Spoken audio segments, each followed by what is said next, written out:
Halo, Assalamualaikum warahmatullahi wabarakatuh.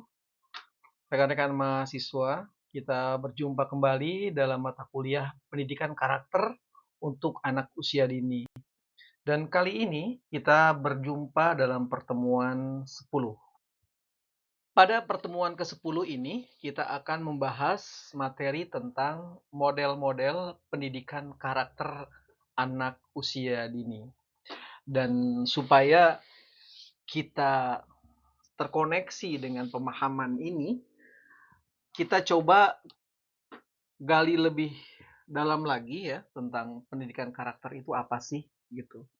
Nah, kalau kita berbicara tentang pendidikan karakter, ini seharusnya merupakan upaya yang terencana dan sistematis.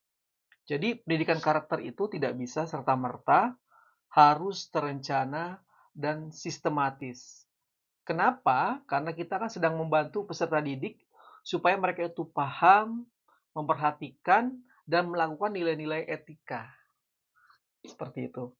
Dan ini dikatakan oleh Likona.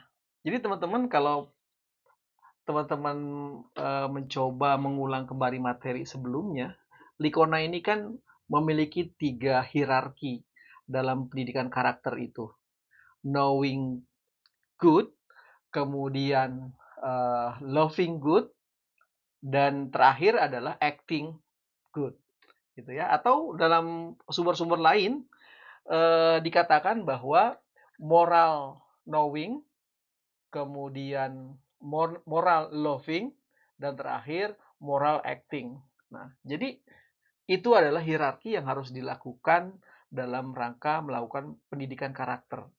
Nah, dengan memahami hierarki itu atau tahapan-tahapan itu, maka kita sudah melakukan pendidikan karakter itu sebagai sebuah upaya yang terencana dan sistematis. Teman-teman sekalian, kita tahu bahwa usia 0 sampai 6 tahun itu adalah merupakan periode emas atau kita sering menyebutnya dengan golden age. Nah, sehingga ketika kita melakukan pendidikan karakter pada usia ini akan sangat bagus sekali buat mereka karena akan melekat ya. Mereka sudah menyadari pentingnya karakter itu sejak usia dini. Nah, jadi semua guru-guru PAUD itu harus benar-benar punya perhatian yang khusus pada pendidikan karakter. Kemudian ketika kita ditanya, kenapa sih pendidikan karakter itu penting dilakukan sejak PAUD? Ya, kita tahu bahwa perkembangan otak mereka itu pada usia golden age itu adalah 80% dari total perkembangan otak dewasa. Jadi 80% berkembang otak mereka itu pada usia ini, gitu. Sehingga ketika karakter itu terbentuk pada usia 0 sampai 6 tahun, dia akan cenderung bersifat permanen dan sulit diubah. Coba saja Anda perhatikan, ya, perkembangan anak-anak usia ini. Sesuatu yang masuk ke dalam otak mereka itu akan sulit diubah.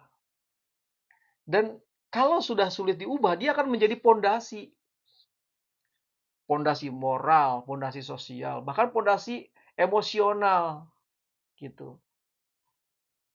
Nah, kalau kita ngomongin tentang investasi gitu ya, seandainya pendidikan itu kita anggap sebagai investasi, maka pada usia 0 sampai 6 tahun ini itu adalah merupakan masa investasi terbaik buat pendidikan karakter. Kenapa? Ya kita balik lagi ke statement yang pertama tadi. 80% total perkembangan itu ada di usia 0 sampai 6 tahun. Jadi nggak akan rugi ya kita memberikan pendidikan karakter pada usia ini, gitu ya. Dan kemudian sesuai dengan fitrah manusia, kita tahu bahwa anak lahir dalam keadaan suci dan siap menerima nilai-nilai kebaikan.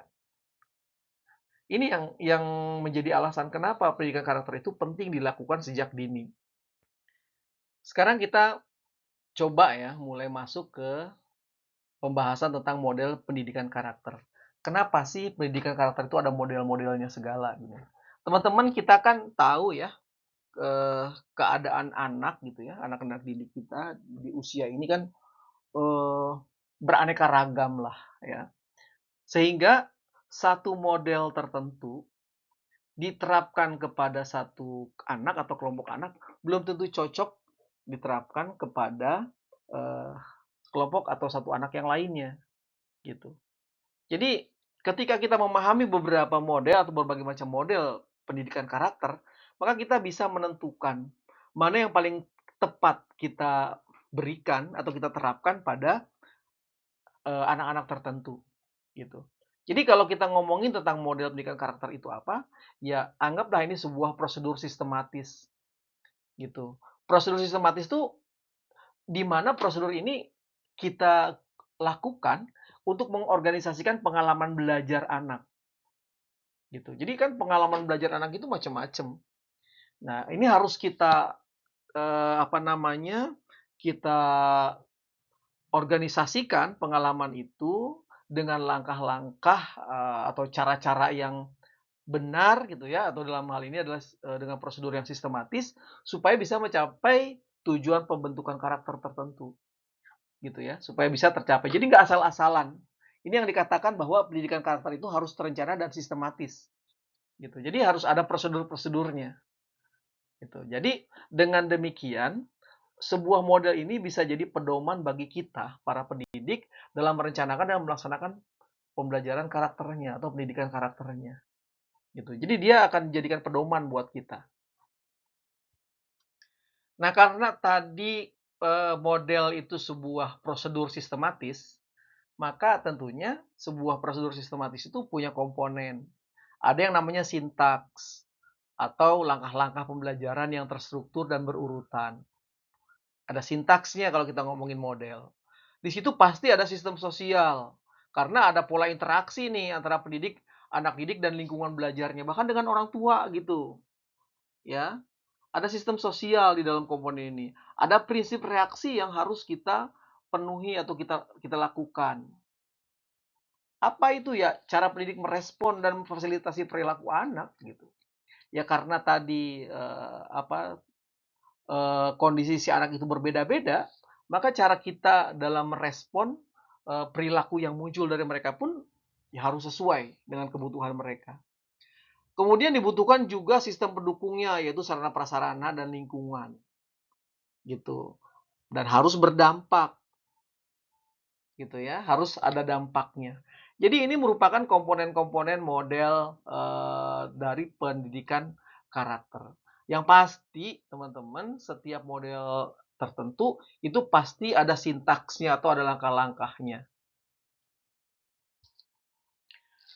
Pada kesempatan ini saya coba perkenalkan 5 model yang bisa teman-teman gunakan. Ya, yang pertama ada habituasi atau pembiasaan, kemudian ada model keteladanan, ada model bermain berbasis karakter, ada model terintegrasi atau terpadu, dan ada model karakter Islami. Nah, kalau kita kaitkan tadi dengan komponen-komponennya, berarti teman-teman, pada model habituasi itu sintaksnya atau langkah-langkahnya pasti berbeda dengan sintaks atau langkah-langkah dari keteladanan dan yang lainnya, gitu.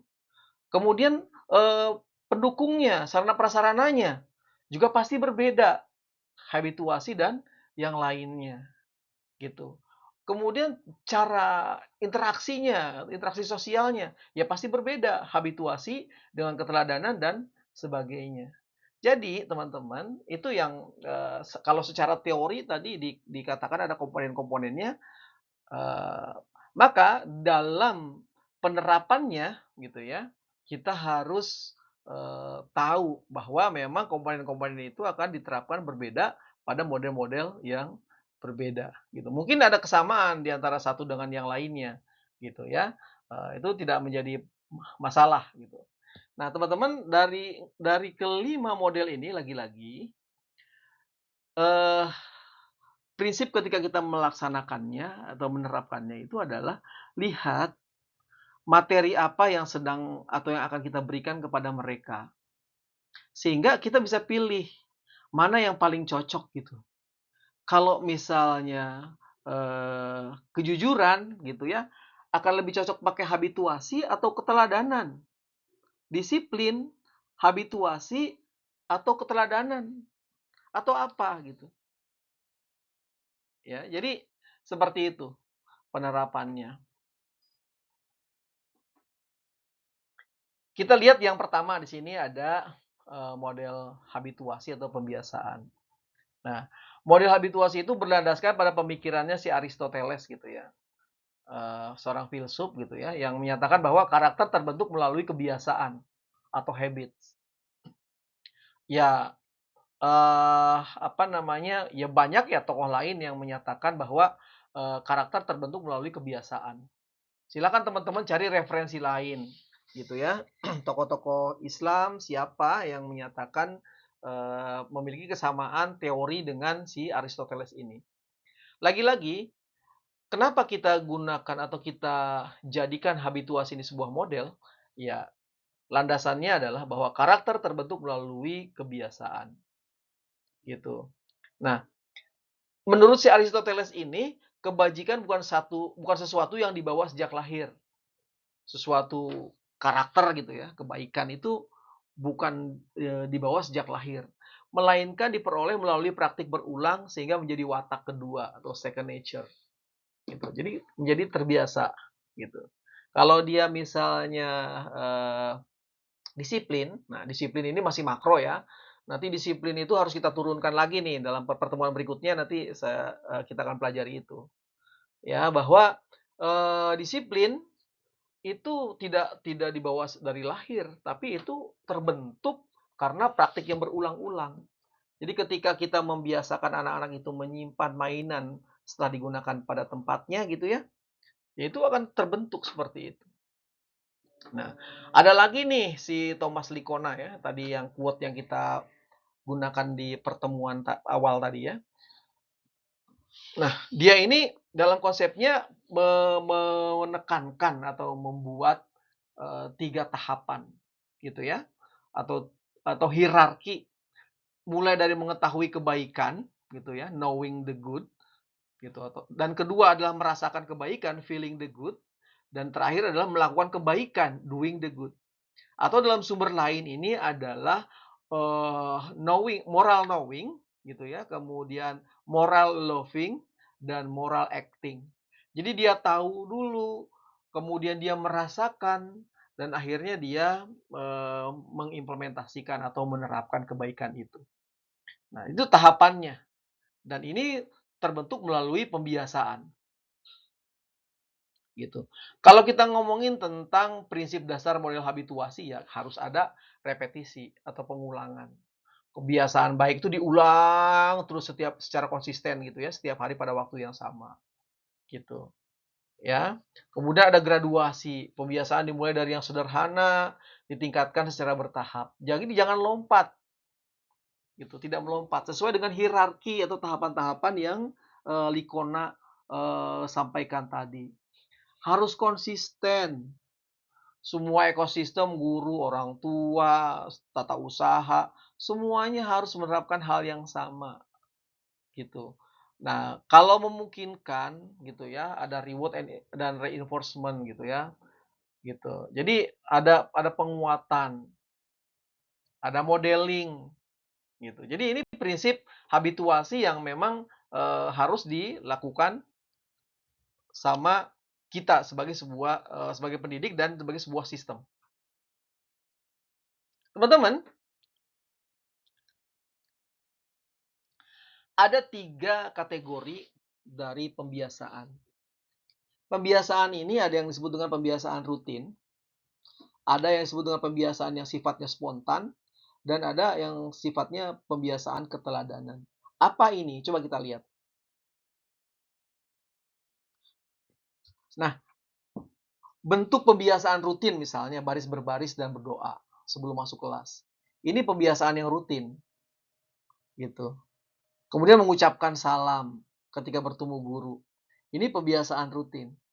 Mencuci tangan sebelum makan, membereskan mainan setelah bermain, membuang sampah pada tempatnya. Ini bentuk pembiasaan, habituasi yang sifatnya rutin. Prinsipnya kalau dilakukan secara konsisten setiap hari, setiap saat pada waktu yang sama, itu kita sebut sebagai bentuk pembiasaan yang rutin. Nah, tapi ada lain lagi, ada yang disebut dengan bentuk pembiasaan yang sifatnya spontan. Ini udah lebih bagus dari yang tadi nih. Artinya, kita ini merespon langsung perilaku anak yang perlu diarahkan tanpa perencanaan sebelumnya gitu. Jadi sudah sistemik gitu, sudah secara otomatis gitu. Mengucapkan terima kasih, maaf, tolong dalam situasi nyata sehari-hari. Membantu teman yang kesulitan secara spontan. Nah, kalau sudah terbentuk seperti ini, gitu ya, karena tadi dari pembiasaan-pembiasaan tadi, teman-teman, ya bisa terbentuk pembiasaan yang sifatnya spontan. Sudah bagus kan? Baru ada yang disebut dengan pembiasaan keteladanan. Jadi pendidik memberikan contoh dari karakter-karakter yang ingin ditanamkan. Kalau ingin muridnya disiplin, ya kita sebagai guru menerapkan atau memberikan keteladanan sifat disiplin. Bukan cuma perintah, melainkan demonstrasi, langsung terlihat. Jadi jangan sifatnya itu perintah, kamu harus jujur, kamu harus disiplin, kamu harus bertanggung jawab. Nah, nggak seperti itu. Kemudian kalau kita lihat kelebihan dan keterbatasan dari eh, karakter yang terbentuk dengan habituasi ini ya teman-teman. Kelebihannya ya sesuai dengan karakter kognitif anak usia dini. Jadi memang mereka tuh selalu belajar tuh melalui pengulangan pada usia ini. Gitu. Nah, tetapi keterbatasannya perlu konsistensi yang tinggi dari semua pihak. Dan ini harus kita akui susah gitu. Sangat sulit. Kemudian efek membentuk perilaku otomatis yang bersifat permanen gitu, efektif ya, membentuk perilaku. Ini kelebihannya karena habituasi tadi gitu. Nah, tetapi kalau tidak diawali dari hierarki yang dikatakan oleh Thomas Likona tadi bahwa ada pengetahuan dulu gitu bahwa yang dimaksud dengan apa namanya empati itu ketika melihat teman kamu kesusahan gitu kan, kemudian kamu merasakan apa yang teman kamu rasakan itu dan kamu membantu dia gitu. Nah, itu dimulai dari knowing the good. Ya, tahu oh ternyata yang dimaksud dengan empati itu. Oh, ternyata yang dimaksud dengan jujur tuh itu. Oh, ternyata yang dimaksud dengan disiplin itu seperti itu. Nah, ketika guru itu merespon anak-anak yang berperilaku baik itu dengan memberikan reinforcement gitu, penguatan gitu kan, memberikan pujian, mereka jadi senang gitu ya. Dan ketika kebaikan yang dia lakukan kemudian dibalas lagi dengan kebaikan oleh orang lain, dia merasa senang tuh. Itu sudah feeling the good itu. Udah pada hierarki yang kedua. Nah, karena dia udah tahu sebuah kebaikan dan dia merasakan manfaat dari kebaikan itu, maka dia akan acting the good. Dia akan mempraktikkan kebaikan itu. Gitu ya. Jadi kelebihan dan dari memberikan pendidikan karakter dengan model ini pada anak usia dini adalah efektif untuk membentuk perilaku otomatis yang bersifat permanen tadi. Tapi tanpa pemahaman anak hanya meniru tanpa internalisasi nilai. Karena itu tadi tahapannya harus dijalankan. Gitu ya. Dapat diterapkan dengan sumber daya yang terbatas, tapi ini perlu waktu yang lama. Mudah diintegrasikan dalam rutinitas harian, tapi resikonya anak patuh karena takut, bukan karena menginginkan. Nah, karena itu tadi ya tahapannya, teman-teman, tahapan yang dikatakan oleh Thomas Likona itu harus dilakukan. Mulai dari knowing, feeling, sampai pada acting. Gitu. Harus dilakukan. Supaya anak-anak itu menaati atau melakukan sebuah kebaikan itu bukan karena takut sama guru, tapi karena memang itu sebuah kesadaran dari dia. Oke, yang kedua kita akan bahas tentang model keteladanan ya. Keteladanan bukan habituasi ya. Gitu. Ini modeling ya, teman-teman. Ini sorry, ini harus diganti ya, keteladanan. Nah, Model keteladanan berakar dari dua sumber utama. Jadi teorinya Albert Bandura ya, bahwa dia bilang bahwa manusia belajar melalui observasi dan peniruan terhadap model gitu. Jadi dia belajar karena dia melihat gitu ya, mengobservasi model yang dia lihat gitu. Nah, dalam tradisi pendidikan Islam yang menempatkan keteladanan atau uswatun hasanah sebagai metode pendidikan tertinggi sebagaimana tercermin dalam Al-Qur'an surat Al-Ahzab tentang keteladanan dari Rasulullah SAW. Jadi ini pun ada landasan ilmiahnya ya teman-teman. Ya keteladanan tadi. Oke. Ini uswatun hasanah ya. Jadi bukan habituasi. Kalau habituasi tadi pembiasaan. Albert Bandura eh, punya tahapan. Kalau tadi si Thomas Likona itu ada 3 tahapan, si Bandura ini dia punya 4 tahapan untuk apa namanya keteladanan ini. Pertama atensi, kedua retensi, ketiga reproduksi, dan yang terakhir adalah motivasi. Nah, attention gitu ya, atensi itu pertama ya memperhatikan gitu kan. Memperhatikan perilaku model. Dalam hal ini yang dijadikan model itu ya gurunya, ya orang tua, dan ya lingkungannya gitu. Dia memperhatikan. Setelah memperhatikan dia akan menyimpan semua informasi yang dia lihat itu. Gitu. Kemudian dia mencoba mereproduksi dengan mencoba atau meniru perilaku yang dia amati itu. Nah, baru yang terakhir adalah anak termotivasi untuk meniru, untuk melakukan. Gitu. Jadi teman-teman ini tahapannya seperti ini. Teman-teman ketika nanti membuat catatan apa namanya mengobservasi murid itu, gitu ya, eh, teman-teman harus cantumkan ini nih. Seorang anak gitu, ketika dia melakukan apa namanya proses kebaikan, dia sudah ada di level mana? Apakah dia baru pada tahapan atensi gitu, atau sudah melalui di tahapan ini, atau sudah pada tahapan berikutnya, gitu. Jadi ketika teman-teman bikin catatan anekdot, gunakan apa namanya istilah-istilah ini. Nah kalau ngomongin tentang modeling ya teman-teman, atau uswatun hasanah tadi itu ya keteladanannya, eh, ya ada syaratnya dong gitu ya, ada syaratnya dari pendidik itu supaya dia bisa menjadi model karena dia diamati. Dia yang pasti yang pertama harus punya integritas. Antara ucapan dan perbuatan dia harus selaras. Baik pada saat sendiri maupun pada saat orang banyak gitu, baik di sekolah maupun di luar sekolah harus punya integritas, dia harus konsisten. Dan dia harus punya visibilitas gitu. Kemudian punya empati. Kemudian punya kompetensi juga, punya konsistensi, punya kesadaran tentunya. Jadi kalau mau jadi model ya harus memiliki prasyarat ini. Gitu. Dan ini akan atau harus dimiliki oleh semua guru. Ya, kalau kita mau implementasikan model ini di kelas gimana? Ya, ada yang disebut dengan keteladanan langsung. Ya, guru langsung mendemonstrasikan nilai-nilai karakter. Gitu ya.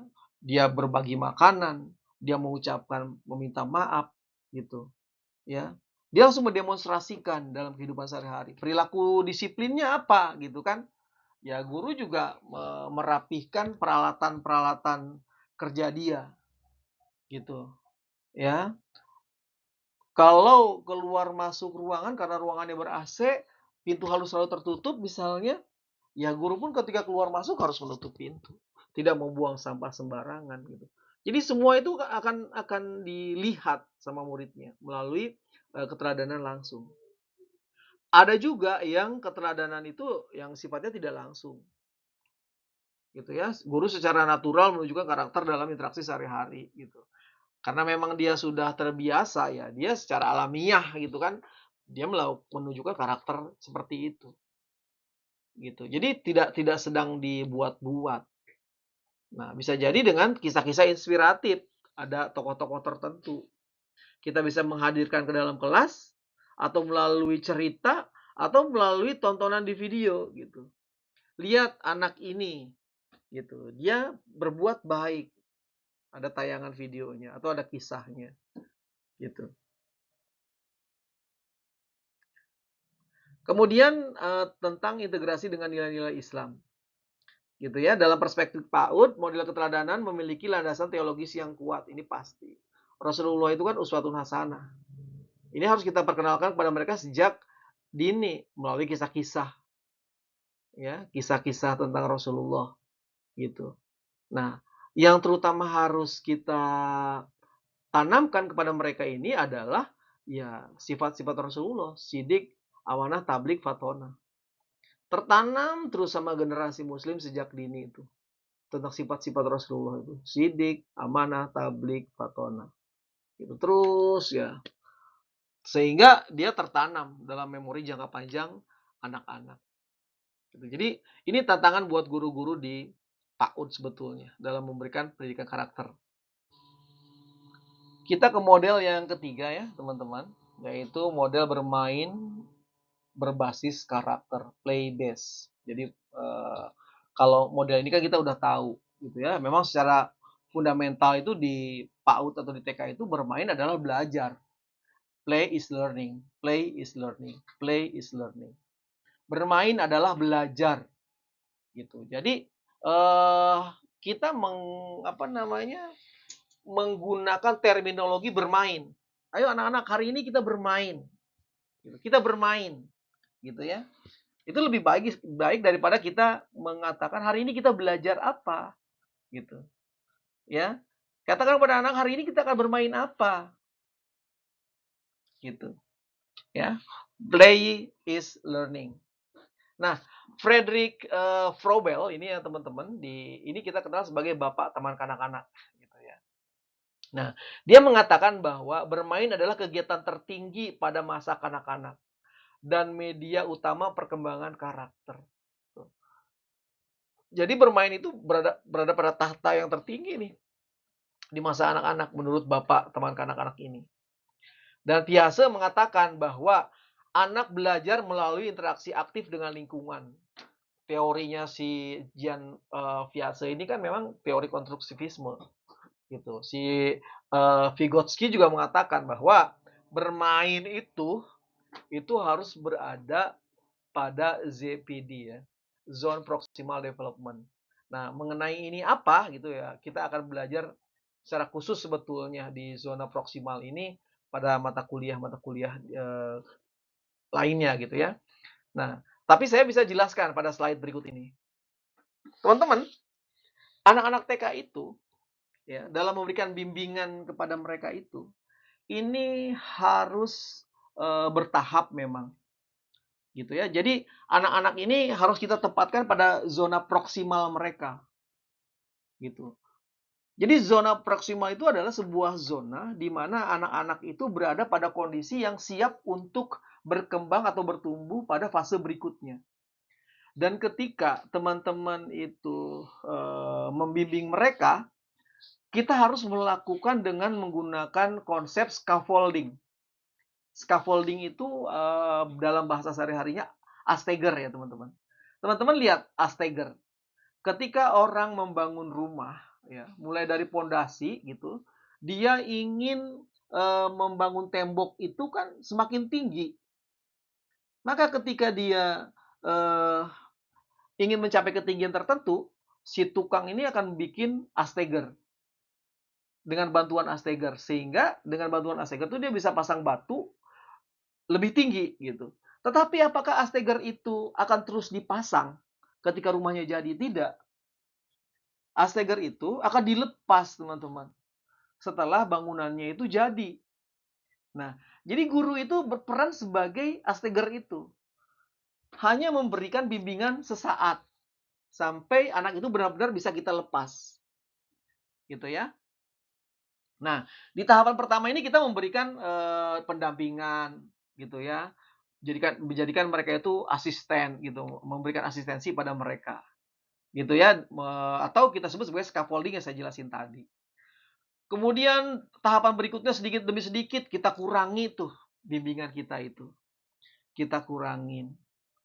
Sehingga mereka jadi independent learning tuh, bisa belajar sendiri. Sampai kepada itu secara otomatis mereka melakukannya. Nah, membimbing anak PAUD itu harus seperti ini. Tempatkan mereka pada zona proksimal. Gitu ya. Nah, ini kita akan bicarakan lagi pada perkuliahan-perkuliahan berikutnya tentang perkembangan, tentang apa namanya filosofi dari filsafat pendidikan gitu. Kita akan belajar ini lagi. Teman-teman sekalian, ada berbagai macam jenis permainan apa namanya dan nilai-nilai karakter apa yang bisa kita kembangkan dari jenis permainan itu. Teman-teman bisa lihat ada namanya bermain peran atau dramatic play. Contohnya misalnya main dokter-dokteran, jadi pedagang, keluarga gitu. Nah, dari kegiatan dramatic play ini, kita sebetulnya sedang melatih karakter empati, tanggung jawab, kerjasama gitu sama mereka. Atau ada bermain konstruktif, menyusun balok misalnya, membuat bangunan bersama gitu. Ya, kita menggunakan apa namanya loose part misalnya di sini ya bermain konstruktif. Nah, pada saat bermain ini kita sedang melatih kreativitas sebetulnya, ketekunan, kerjasama, kesabaran gitu. Kenapa? Karena mungkin ketika dia sudah tinggi bangunannya tiba-tiba roboh gitu kan? Ya itu apa namanya dilatih juga ketekunan, kesabarannya. Dan kerjasama yang kuat bagaimana supaya bangunannya itu bisa kokoh, bisa bagus gitu, bisa kuat gitu kan. Nah, atau permainan yang lain, bermain aturan, games with rules gitu ya, bermain aturan gitu. Ada permainan tradisional, lomba sederhana gitu kan. Ada lomba permainan-permainan yang pakai aturan gitu, teman-teman. Yang pakai apa namanya, ketentuan tertentu gitu ya. Ada aturan-aturannya kayak teman-teman main apa namanya ya, gobak sodor itu kan ada aturan dalam permainan itu ya dan permainan-permainan lain yang memang ada aturan mainnya atau lomba-lomba yang sifatnya sederhana gitu memindahkan satu benda dari sudut sini ke sudut yang seberangnya gitu dibawanya harus satu persatu tidak boleh dua tidak boleh dua tidak boleh tiga karena aturannya seperti itu. Nah, kalau kita bermain dengan aturan seperti itu, berarti kita sedang mengajarkan kepada mereka itu tentang kejujuran, sportivitas, disiplin, gitu. Atau ada jenis permainan eksplorasi, eksperimen. Nah, sehingga kita menumbuhkan karakter rasa ingin tahu, keberanian, ketekunan. Atau bermain sosial kolaboratif, ada proyek bersama, gitu ya. Kita artinya mengajarkan pada mereka itu tentang kerjasama, komunikasi, toleransi, bisa jadi empati juga ada di sini. Nah, ada juga bermain yang simbolik Islami, bermain haji-hajian, sholat berjamaah. Berarti kita sedang membimbing mereka di karakter religius, rasa syukur, taat beribadah, gitu. Jadi jenis permainan ini teman-teman bisa digunakan oleh guru dalam mendidik karakter kepada murid-muridnya. Dalam model ini teman-teman ya, ada prinsip yang tidak boleh kita lupakan. Karena tadi adalah bermain itu merupakan tahta yang tertinggi buat anak-anak gitu ya. Apa namanya? Bermain adalah belajar gitu ya. Maka bermain itu harus sesuatu yang menyenangkan. Nggak boleh dipaksakan. Dan karakter yang ditanamkan itu sifatnya harus alamiah. Gitu ya. Jadi tidak ada unsur paksaan di sini. Ciptakan kondisi atau set up kondisi supaya permainan yang akan dilakukan itu menyenangkan semua anak. Dan pendidik itu sifatnya sebagai fasilitator, bukan instruktur. Gitu ya. Lingkungan bermain dirancang untuk memunculkan situasi moral yang autentik. Konflik dalam permainan digunakan sebagai teachable ya, momen ya. Jadi, momen yang di mana kita tuh bisa masuk ke situ untuk, menanamkan nilai-nilai karakter. Jadi justru kita menyentuh nilai karakter itu melalui konflik yang terjadi gitu. Ketika ada anak yang kecewa, anak yang marah gitu ya, anak yang tidak taat aturan dalam permainan itu justru kita sentuh di situ. Jadi momennya itu momentum sebetulnya yang tidak boleh kita, sia-siakan. Justru kita sedang menanti-nanti adanya konflik itu sebetulnya, ya. Dan pasca bermain harus ada refleksi. Pembahasan model bermain ini agak panjang teman-teman ya karena memang, karakter anak PAUD itu ya bermain gitu ya. Di sini ada tahapan implementasi model bermain gitu ya, ada tahap pra bermain, kalau kita ukur waktunya ya bisa 10 menit lah ini untuk menyiapkan lingkungan gitu ya. Kenapa dibikin tahapan-tahapan kayak gini ya supaya pendidikan karakter ini benar-benar sesuatu yang terencana dan sistematis ya teman-teman. Jadi nggak asal-asalan dilakukan. Ada tahapan pra bermain, menyiapkan lingkungan bermain, menyepakati aturan gitu, dan membangun antusiasme karena tadi tidak boleh dipaksa permainan ini. Ya, baru tahapan berikutnya adalah permainan. Bermain bebas yang terpandu gitu, yang dalam bimbingan si gurunya, gitu ya. Kemudian ada intervensi bermain di sini, pendidik masuk ke permainan, memodelkan nilai karakter secara natural, jika ini dibutuhkan gitu ya. Kemudian ada refleksi pasca bermain, bikin circle time gitu ya, kumpulin anak dalam sebuah lingkaran gitu kan, diskusikan gimana dengan bermain tadi, perasaan kalian, bagaimana, Nak, ketika kamu tadi dijatuhkan sama teman kamu, perasaan kamu bagaimana? "Oh, sakit, saya marah," gitu. Artinya kalau kamu dijatuhkan sama teman kamu itu kan tidak senang, makanya kamu juga jangan menjatuhkan teman kamu, gitu ya. Jadi diajak anak-anak itu merefleksi, bikin circle time. Selalu seperti ini dan lakukan tindak lanjut. Sekarang kita masuk ke model yang keempat, yaitu model terintegrasi. Nah, model terintegrasi ini identik dengan Licona ya, teman-teman. Thomas Licona melalui bukunya Educating for Character dan Character Matter gitu ya, tahun 2024 ini mengembangkan model pendidikan karakter terpadu sehingga ini menjadi acuan global gitu. Jadi model ini memang terintegrasi ke dalam seluruh aspek kehidupan sekolah nih, bukan sebagai mata pelajaran terpisah pendidikan karakter itu. Silikon ini berpendapat bahwa sekolah yang berkarakter atau good school adalah sekolah yang mengembangkan komunitas moral secara menyeluruh, menyeluruh gitu. Maka kita harus menjadi sekolah yang seperti ini, sekolah yang berkarakter atau good school. Ya, kita kembangkan komunitas kita. Ini jadi komunitas moral di mana pendidikan karakter itu memang terintegrasi dalam semua aktivitas sekolah. Nah, ini saya ulang-ulang dari tadi nih, knowing the good, feeling the good, doing the good, gitu. Atau moral knowing, moral feeling, moral doing atau moral acting, gitu. Mulai dari membangun kesadaran moral dan seterusnya lah. Saya tidak perlu jelaskan lagi gitu ya. Ini memang terimplementasikan dalam kegiatan seluruh kegiatan sekolah, gitu. Nah, prinsip-prinsip pendidikan karakter di sekolah yang harus dilakukan kalau memang kita mau membangun, apa namanya, komunitas, yang bermoral tadi gitu ya, ya kita harus mempromosikan nilai-nilai inti sebagai landasan karakter yang baik, gitu. Tapi jelas ditetapkan dulu nilai-nilai karakter yang mau diperkuat di sekolah ini, apa, gitu. Ini bisa berubah dalam setiap periodenya. Tahun sekarang misalnya berapa karakter, tahun berikutnya berapa karakter, gitu.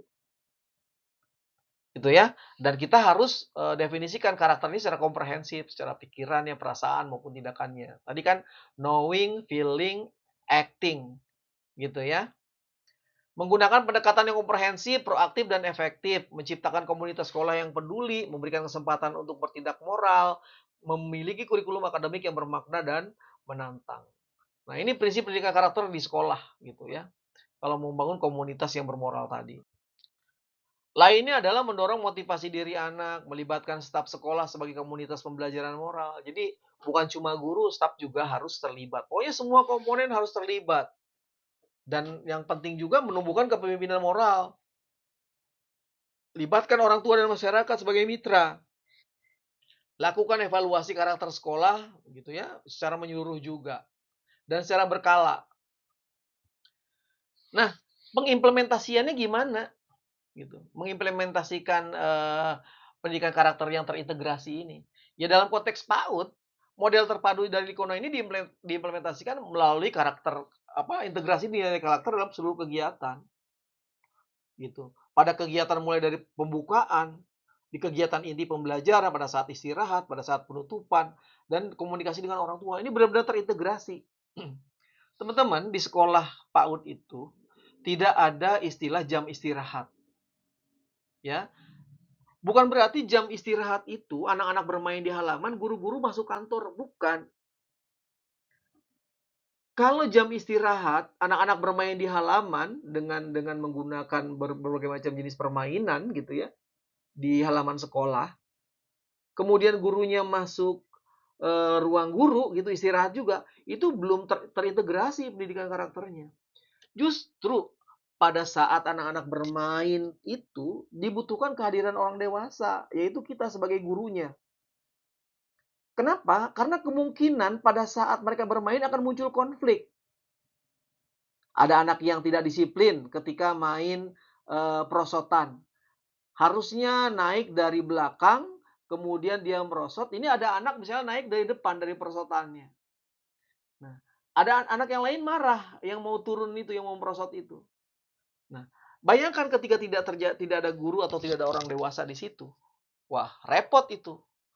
Maka ketika ada guru di sana, ini justru adalah momentum bagaimana guru menanamkan nilai-nilai karakter, karakter disiplin, gitu, karakter saling menghargai dengan teman. Nah, kalau jam istirahat itu dijadikan sebagai momentum pendidikan karakter, baru itu pendidikan karakter yang terintegrasi di sekolah. Jadi tidak dipisahkan dalam mata pelajaran khusus. Apapun momen di dalam sekolah itu adalah momentum untuk memberikan pendidikan karakter kepada anak. Terakhir adalah model pendidikan karakter yang Islami. Ya, tentunya ini berdasarkan Al-Quran dan hadis yang kita jadikan sebagai sumber tertinggi dalam pendidikan Islam. Di Islam juga ada yang disebut dengan konsep akhlak, gitu. Kan Rasulullah berkata, sesungguhnya aku diutus untuk menyempurnakan akhlak yang mulia, gitu. Jadi ini yang seharusnya dilakukan di PAUD. Khususnya kita PIAUD ya, pendidikan Islam anak usia dini, gitu. Ya, karena kan di agama kita ini, di agama Islam itu kan kita ingin membentuk insan kamil kan, yaitu manusia yang seutuhnya. Manusia yang seutuhnya itu yang kayak gimana sih? Yang seimbang antara kecerdasan intelektual, emosional, dan spiritualnya. Jadi di sekolah kita itu bukan membentuk anak yang cerdas secara IQ, tapi lemah secara emosional dan spiritual. Tidak. Atau hanya menjadikan anak kita itu cerdas secara emosional dan spiritual, tapi secara intelektualnya lemah. Enggak. Antara IQ, EQ, SQ itu harus balance. Jadi IQ sama dengan EQ sama dengan SQ. Balance, semuanya seimbang. Tidak lebih tinggi di antaranya. IQ lebih tinggi dari SQ, lebih tinggi dari EQ, nggak begitu.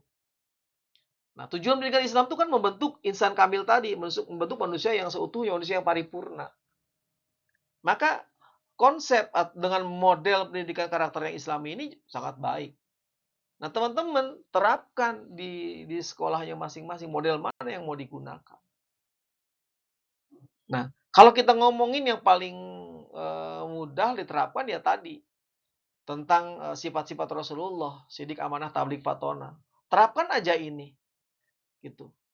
Terapkan aja ini kepada anak-anak. Terus diulang-ulang bahwa karakter Rasulullah itu seperti ini, karakter Rasulullah seperti ini.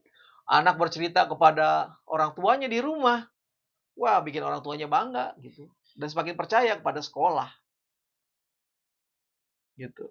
Ada lagi tentang tawadu atau rendah hati, ta'awun, kerjasama, dan rahman atau kasih sayang.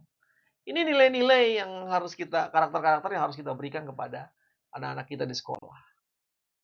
Nah, metodenya gimana? Ini kalau ngomongin metodenya seperti apa? Ya, kalau dalam pendidikan Islam ya biasa kita metode berkisah gitu. Jadi di dalam pendidikan karakter Islami tidak dikenal tuh istilah mendongeng gitu. Karena dongeng itu cenderung diada-adakan ceritanya. Tapi kalau kisah atau hikayat itu adalah cerita memang yang pernah terjadi. Ceritakan tentang sahabat-sahabat Nabi, tentang tokoh-tokoh Islam yang diteladani, berkisah gitu. Jadi tidak dikenal istilah ngendongeng gitu ya. Dan metode-metode yang lainnya gitu. Ini teman-teman bisa lihat metode-metode yang bisa digunakan kepada anak-anak di sekolah gitu. Dan terakhir nih teman-teman, ini merupakan slide terakhir dari materi kita pada pertemuan hari ini.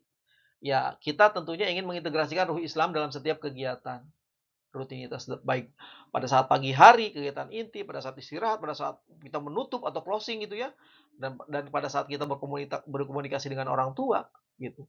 Semua integrasikan ruh-ruh Islami kepada setiap kegiatan rutin. Kata kunci dari model ini adalah mengintegrasikan ruh Islami dalam kegiatan rutin. Sekali lagi, mengintegrasikan ruh Islami dalam kegiatan rutin. Baik teman-teman, itu saja saya pikir materi untuk pertemuan ke-10 ini mudah-mudahan bisa kita serap, dan saya harap materi ini tidak berhenti pada tataran konsep. Teman-teman harus mengintegrasikan atau harus mengimplementasikan konsep-konsep ini dalam keseharian di sekolah. Demikian, mudah-mudahan bermanfaat. Segala kekurangan saya mohon maaf. Assalamualaikum warahmatullahi wabarakatuh.